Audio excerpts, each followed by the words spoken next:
అందరికీ నమస్కారం. ఈరోజు కట్టెల పొయ్యి మీద మటన్ కర్రీ చేస్తున్నాం. చూడండి. ఫస్ట్ నేను ఆయిల్ వేసుకున్నాను. ఆయిల్ హీట్ అయిన తర్వాత కరివేపాకు వేసుకుని, ఆ కరివేపాకు తర్వాత ఉల్లిపాయ పచ్చిమిరపకాయ ముక్కలు కూడా వేసుకున్నాను. ఇందులో నేను పచ్చిమిరపకాయలు ఎక్కువ యూజ్ చేశాను. చూడండి ఎలా త్వరగా అయిపోతుందో, ఎలా త్వరగా ఫ్రై అయిపోతున్నాయో ఆనియన్స్ కానీ పచ్చిమిర్చి కానీ. చూసారు కదా, చాలా మంచిగా ఫ్రై అవుతున్నాయి.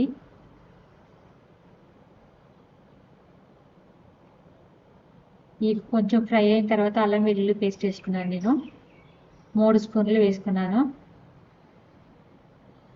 2 కేజీలు మటన్ కదా, అందుకే 3 స్పూన్స్ అల్లం వెల్లుల్లి పేస్ట్ వేసుకున్నాను.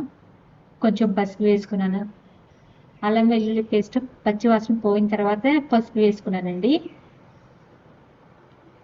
తర్వాత మటన్ కూడా వేసేసుకుంటున్నాను.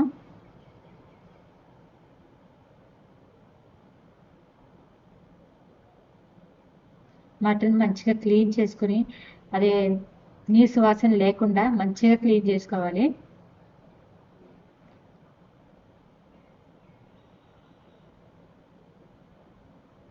నేను ఉప్పేసి కడిగి మంచిగా క్లీన్ చేసుకున్నాను.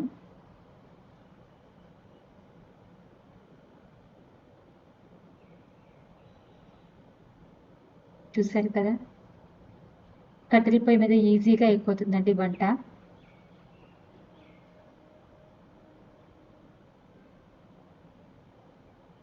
ఇది నీళ్లు పోయేంత వరకు ఇలాగే ఉడికించుకోవాలి.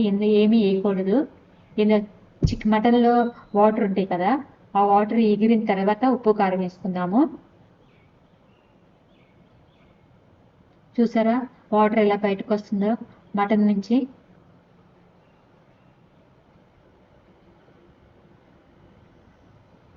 ఆ వాటర్ అన్నీ అయిపోయిన తర్వాత మనం ఉప్పు కారం వేసుకుందాం. చూసారు కదా, కొంచెం ఆల్రెడీ కుక్ అయింది. ఇందులో ఇప్పుడు కారం వేసుకుందాము. కారం, ఉప్పు, ఇందులో చూపించలేదు ధనియాల పొడి, గరం మసాలా కూడా వేసుకున్నాము. ధనియాల పొడి, జీలకర్ర పొడి, గరం మసాలా వేసుకుని ఒక 5 మినిట్స్ తర్వాత ఆ వాటర్ కూడా పోసుకున్నాము. వాటర్ పోసుకుని ఉడికిన తర్వాత కొంచెం కొత్తిమీర వేసుకుని దింపేసుకోవడమే. ఈజీగా మటన్ కర్రీ రెడీ అయిపోతుంది.